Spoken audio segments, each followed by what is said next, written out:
વધુ એક અપડેટ મળી રહી છે તેના પર નજર કરીશું। મહત્વપૂર્ણ સમાચાર સામે આવી રહ્યા છે તેના પર નજર કરીએ તો અમદાવાદથી લંડન જઈ રહેલી પ્લેન જે ક્રેશ થયો હતો તે મામલે અપડેટ સામે આવી રહી છે। અમદાવાદથી લંડન જતું પ્લેન ક્રેશ થયું હતું તેમાં ઘટના સ્થળેથી વધુ એક મહિલાનો મૃતદેહ મળી આવ્યો છે। મૃત્યુઆંક વધ્યો છે। વધુ એક મહિલાનો મૃતદેહ મળી આવ્યો છે। પ્લેનના પાછળના ભાગ પરથી આ મૃતદેહ મળી આવ્યો હોવાનું જાણવા મળી રહ્યું છે। એક મહિલાનો મૃતદેહ મળી આવ્યો છે। મૃતદેહને સિવિલ હોસ્પિટલ ખાતે લઈ જવામાં આવ્યો છે। હવે આ મૃતદેહનું ડીએનએ ટેસ્ટ કરવામાં આવશે અને ત્યારબાદ આ મૃતદેહની ઓળખ કરવામાં આવશે। એક મહિલાનો મૃતદેહ મળી આવ્યો હોવાની જાણકારી પ્રાપ્ત થઈ તો દિવસે ને દિવસે આ મૃત્યુઆંક વધી રહ્યું છે। અમદાવાદથી લંડન જતી પ્લેન દુર્ઘટનામાં મૃત્યુઆંક દિવસે ને દિવસે વધી રહ્યો છે। હજુ પણ મૃત્યુઆંક વધવાની શક્યતા વ્યક્ત કરવામાં આવી રહી છે કારણ કે હજુ પણ કાટમાળ ખસેડવાની કાર્યવાહી થઈ રહી છે।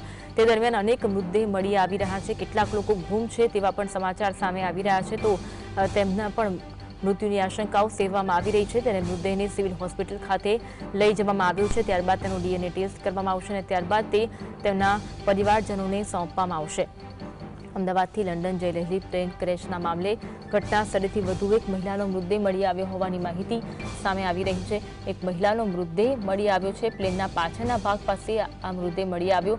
પ્લેનના પાછળના ભાગે કાટમાળ હટાવવા જતાં જ આ મહિલાનો મૃતદેહ મળી આવ્યો હતો। તેને તુરંત સિવિલ હોસ્પિટલ ખાતે ખસેડવામાં આવ્યો છે। અન્ય મૃતદેહોને જ્યાં ખસેડવામાં આવ્યા છે ત્યાં જ આ મહિલાનો મૃતદેહને પણ લઈ જવામાં આવ્યો છે અને હવે આ મહિલાના મૃતદેહના પણ ડીએનએ ટેસ્ટ કરવામાં આવશે અને ત્યારબાદ તેની ચકાસણી કરવામાં આવશે અને ત્યારબાદ તે પરિવારજનોને સોંપવામાં આવશે। ડીએનએ ટેસ્ટ થઈ ચકાસણી કરતા 72 કલાક જેટલો સમય લાગતો હોય છે તેવું પણ સરકાર દ્વારા અગાઉ કહેવામાં આવ્યું હતું એટલે કે 3 દિવસ જેટલો સમય લાગતો હોય છે। ત્યારે આ તમામ મૃતદેહોનું ડીએનએ ટેસ્ટ કરીને ત્યારબાદ તેમના પરિવારજનોને સોંપવામાં આવશે। અત્યાર સુધી 5 જેટલા મૃતદેહને તેમના પરિવારજનોને સોંપવામાં આવી ચૂક્યા છે।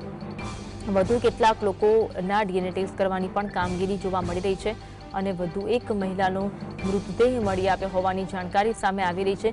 પ્લેનના પાછળના ભાગેથી આ મહિલાનો મૃતદેહ મળી આવ્યો છે। ઘટના સ્થળે હજુ પણ જે કાર્યવાહી કરવામાં આવી રહી છે કાટમાળ હટાવવાની કાર્યવાહી ઘટના સ્થળ પરથી કરવામાં આવી રહી છે। એક તરફ આજે મલ્લિકાર્જુન ખડગે પણ આવવાના છે।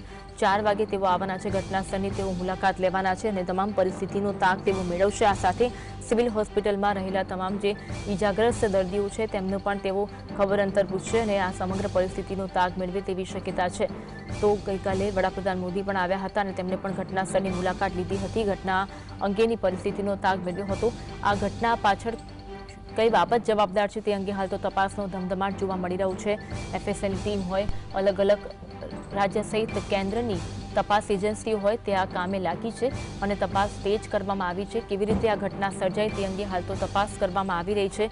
એક તરફ એફએસએલની મુલાકાતે ગૃહ રાજ્યમંત્રી હર્ષ સંઘવી પણ પહોંચ્યા હતા।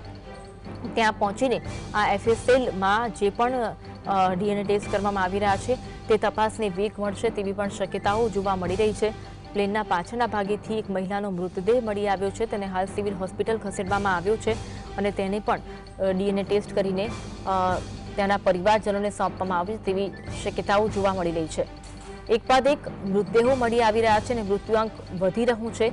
અમદાવાદથી લંડન જઈ રહેલી પ્લેન જે ગુરુવારે ક્રેશ થવાનો મામલો સામે આવ્યો હતો। 242 જેટલા પેસેન્જર આ પ્લેનમાં સવાર હતા। તેમાંથી એક પેસેન્જરનો ચમત્કારિક બચાવ થયો હતો જ્યારે 241 જેટલા પેસેન્જરોના આ ગમખ્વાર અકસ્માતમાં મોત થયા હતા। ત્યારે વધુ એક મહિલાનો આ મૃતદેહ મળી આવ્યો છે। મૃતદેહને સિવિલ હોસ્પિટલ ખાતે લઈ જવામાં આવ્યો છે તો મૃતદેહને સિવિલ હોસ્પિટલ ખાતે લઈ જવામાં આવ્યો છે। અમદાવાદથી લંડન જઈ રહેલી પ્લેન ક્રેશનો મામલો સમગ્ર સામે આવ્યો હતો। તેમાં એક મહિલાનો મૃતદેહ મળી આવ્યો છે। હાલ તો ઘટના સ્થળ પર જે કાર્યવાહી કરવામાં આવી રહી છે, અલગ અલગ ટીમો ઘટના સ્થળ પર ઉપસ્થિત છે અને ઘટના સ્થળ પર આ કાર્યવાહી કરવામાં આવી છે। બ્લેક બોક્સ પણ જે મળી આવ્યું છે તેની પણ તપાસ કરવામાં આવશે અને તેના દ્વારા એ પણ જાણવામાં આવશે કે ઘટના કેવી રીતે બની છે। આ પ્લેન ક્રેશ થવાની જે ઘટના છે ઘણા બધા સવાલો, ઘણા બધા મુદ્દાઓને ધ્યાનમાં રાખીને આ અંગે તપાસ કરવામાં આવશે। બ્લેક બોક્સ મળી આવ્યું છે તેના પરથી પણ તપાસ કરવામાં આવશે કે આ ઘટના કેવી રીતે બની છે। પ્લેન ક્રેશ થવાનું જે ગોજારો અકસ્માત સર્જાયો હતો તેમાં આપણા પૂર્વ મુખ્યમંત્રી હતા તેમનું પણ નિધન થયું હતું।